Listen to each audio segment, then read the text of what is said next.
that in the Muslim world also we've started summits like this where ideas are exchanged, intellectual activities promoted.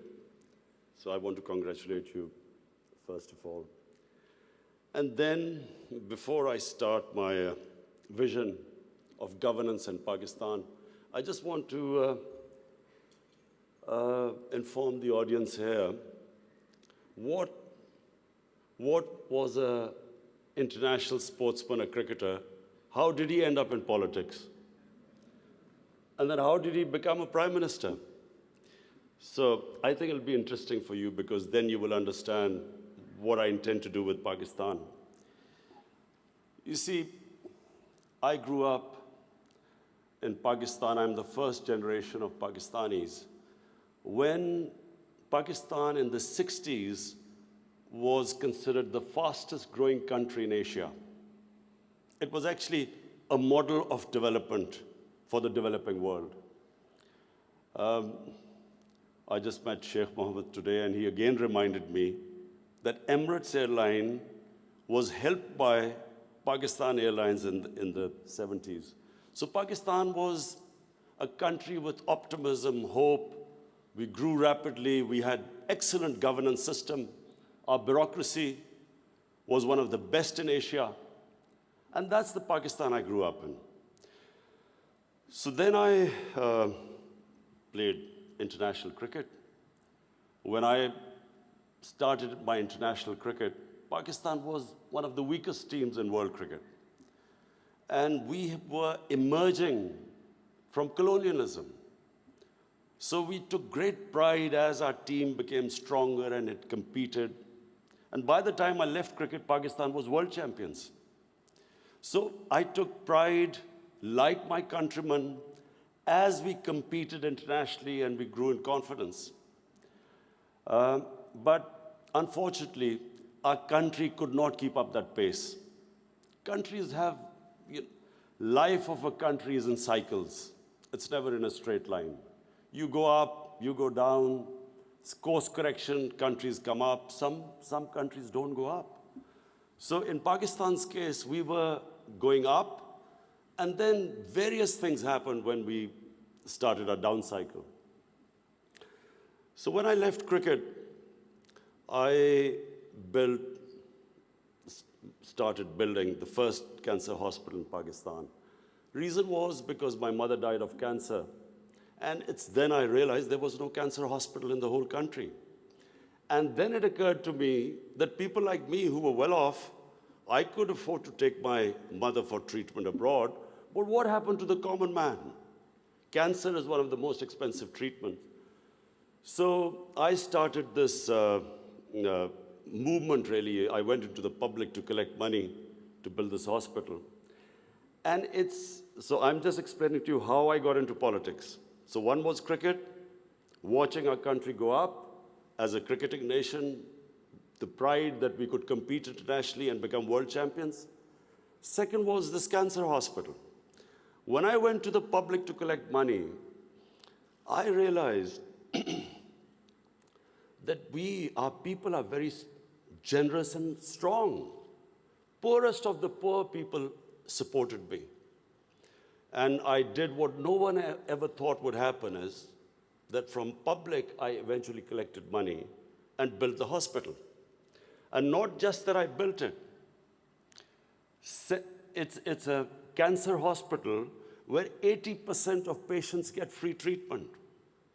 Cancer treatment is one of the most expensive treatments. So then first I built it, and then to run the hospital, I again went to the people. And so it is the only private cancer hospital in the world which treats 80% people free, because it's the people who donate to the hospital. They built it, they run it. So I kept thinking, why is it that people are so generous to build a hospital and run it, but why don't they pay taxes? We were a country, and then I discovered we're a country which is amongst the top 5 countries in giving charitable donations. But at the same time, We are right at the bottom in giving taxes. And the reason was that people did not trust the government. They thought that their taxes were wasted by the government. It was spent on the lavish lifestyle of the ruling elite. So why would people pay taxes? And of course, then the levels of corruption, because corruption is basically stealing taxpayers' money. But there was a third reason why I ended up in politics. And that was, I watched, first of all, I used to play professional cricket in England, so half my year was in England and then half in Pakistan.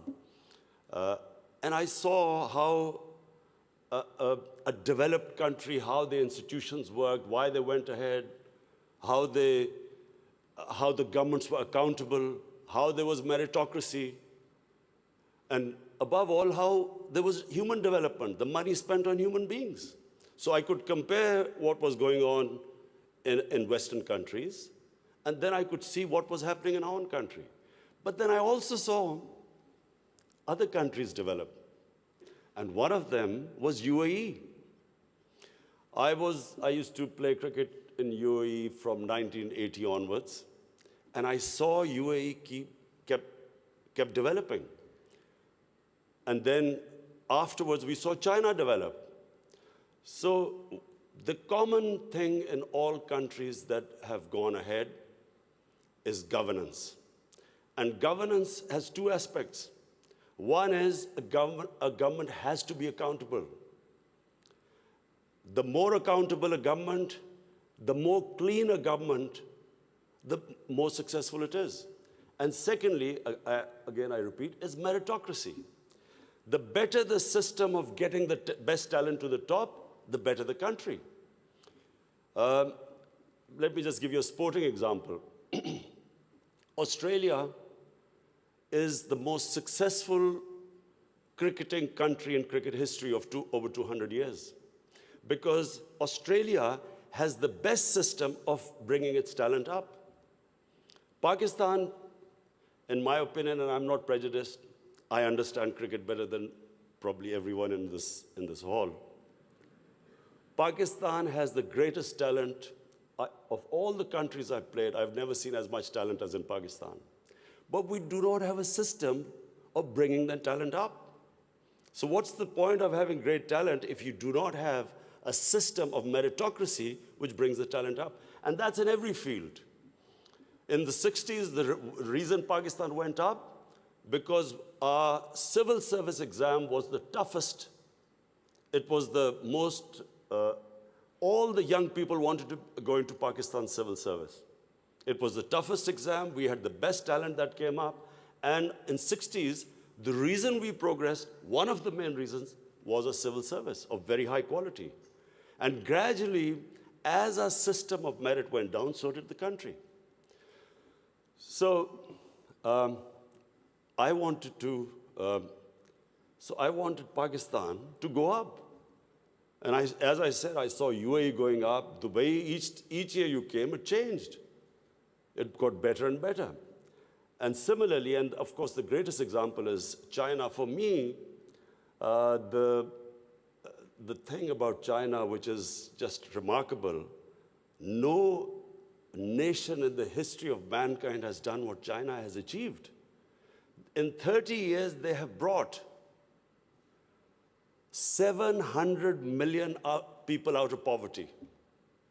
It is just a phenomenon which has never happened in human history. And of course, my motivation, again, of the Pakistan I wanted to see was based, and I'm a student of history, Islamic history especially, was on the Prophet, or Prophet, peace be upon him, the state of Medina, which he created. Now, why do I say the state of Medina? Because the state of Medina laid the foundation of one of the greatest civilizations in the history of mankind. The principles that found the foundation of the state of Medina is what, for the next 700 years, was the greatest civilization on earth. And what were those principles? The state of Medina was founded on incredible principles of justice and humanity. It was the first time a welfare state was made, a state that took responsibility of the weak, what China has done right now. That was the state of Medina, where first time a state took responsible for its poor, its weak, its orphans, its widows. In the state of Medina, the first time pensions were created. Old people were also, it was a humane state. And secondly, there was justice, rule of law. These were the two main things. And the third thing, the Prophet of Islam, peace be upon him, made seeking knowledge a sacred duty. The word was that even if you have to go to China to seek knowledge, you must. Those days going to China meant not coming back. So the emphasis on seeking knowledge. For the next 700 years, all top scientists were Muslims. And that was the state of Medina. It laid that foundation. And then the way minorities, other religious people were treated. The Prophet signed famous, the Misaq Medina. There's still a letter in St. Catherine's Church which was signed with the Christians that your places of worship will be, till the end of time, they will be protected by Muslims. Secondly, that no forcible conversions would be in Islam. Thirdly, the Prophet's last sermon, it is a charter of human rights. It's about how human beings are equal. So it was a humane state created, rule of law, emphasis on education, that led to the growth of Muslim civilization. So this is, in Pakistan, we want the same basis of our state. The rise of what I believe, the way our country will rise, it will go back to those principles. We must, number one, have rule of law, everyone equal before the law. State must be accountable. We must have a welfare state where the state must take responsibility of its poor people. Half our population is on the poverty line or just above, and about 25% are below the poverty line. The state must take responsibility. All policies of the state must be, like in China, how do we lift the people from the bottom? And the most important thing is that we must, in Pakistan, start a reform program. Reforms are painful, but it is essential if we have to get out of our current problems. So, first of all, I joined politics in '96. From '96 to 2013, there was a very small party. Most of the time, it was one step up and 3 steps down. The first election I contested, we were wiped out. Second election, 5 years later contested, we had only 1 seat. Third election, we boycotted, and most of the time people made fun of me, thought we would never make it, because I'm an outsider. I wasn't from the political class. But one big lesson from sports which I learned, you only lose when you give up. So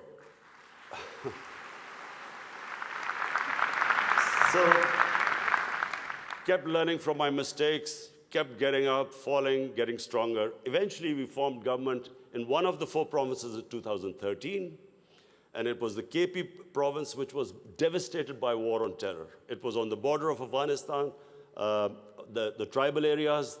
The whole fighting took place in that region. The police was devastated by attacks. We had 70% of industry closed. And KP has a reputation that they only give you 1 chance. Each government comes once, it's ousted the next time. So we came in a coalition government, and we started our reform programs. First of all, we started spending money on human development, health and education. Secondly, we did, first time in Pakistan history, no party had done before, we started spending money on climate change.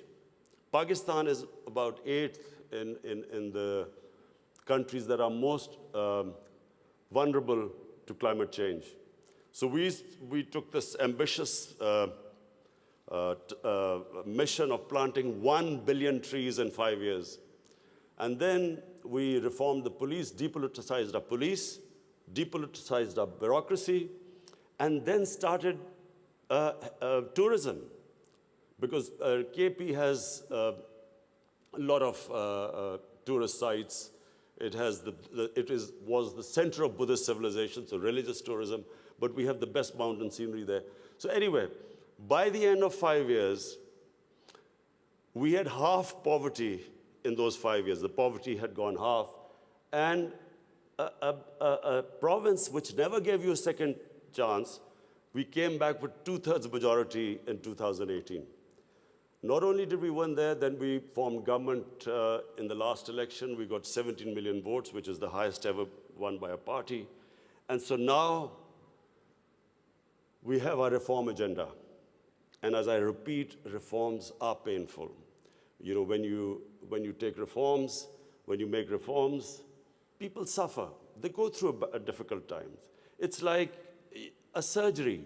When you conduct surgery, for a while, the patient suffers, but then he improves. The worst thing that can happen to a society is that you keep postponing reforms because of the fear that you will have opposition, the vested interest will stand up, and you don't do reforms. So we've started on an ambitious reform program. That's number one. We are trying to change improve all our economic policies. We have trying to cut down our fiscal deficit. We are trying to improve exports, cut down our imports. We have unfortunately had to raise bills because we came up with, when we got into power, we had massive fiscal deficit and current account deficit. So we are doing that. But in my opinion, Pakistan now has a chance. Already we are seeing optimism. Investors are coming into our country. We feel that this is the time that Pakistan will take off. The most important thing, and while talking to Sheikh Mohammed last time, he told me something very interesting. He said that you must allow businesses to make money. Investors must make profits. And the reason is simple. If people don't come into business for charity, they come into business to make money. So if they can make money, more people come and invest. So this is what we've done. We have started working on ease of doing business, making it easier for people to do business, easier for the investors. We are changing our tax laws, which were very cumbersome. So we are conducting a series of reforms. And already, we're seeing the signs of the country improving. But most important, Pakistan has the best tourist potential. At the moment, we have hardly any tourism compared to other countries. But Malaysia, with just beach tourism and resorts, Malaysia has $22 billion it makes from tourism. Turkey, with beach and historical sites, beach tourism, Turkey has $42 billion from tourism. Now, Pakistan has probably one of the best mountain scenery anywhere in the world. Half the world's highest peaks are in Pakistan. Pakistan has 1,000 kilometers of coastline. Pakistan has the oldest historical monuments, probably as old as anywhere in the world. We have Indus Valley civilization, which is 5,000 years old. We have Peshawar, the oldest living city in the world, 2,500 years. Lahore and Multan, ancient cities. But what we have, probably more than any other, hardly any other country has, is religious tourism. We have, for Muslims, we have the Makkah and Medina of the Sikhs. The Sikh religion has the two holiest sites in Pakistan, and we have just opening those sites for Sikhs. And we have opened up a visa regime. First time in Pakistan, we have 70 countries which can come in and get visa at the airport. We also have, I mentioned, I mentioned Buddhist civilization, the Gandhara civilization, which was the cradle of Buddhist civilization, is in KP, north of Islamabad. Some of the ancient sites, the biggest sleeping Buddha, 40 feet, is in Haripur. And then we have, for the Sufis in Islam, we have some of the greatest Sufi, highest number of Sufi shrines all over Pakistan. So what we are doing is we are opening up the country. We are opening up for tourism, investors. And I would like to finish my talk by saying something else which Sheikh Mohammed said. Sheikh Mohammed said, apart from this great thing which has stuck in my mind, that a businessman must make money. You see, what happened in Pakistan was people were making money. Then came 70s and we had a socialist government. When the socialist government came in, everything went anti the big businesses. There was nationalized. And the mindset of our bureaucracy and our politicians was that somehow making money was a sin. So now we are reversing the whole thing.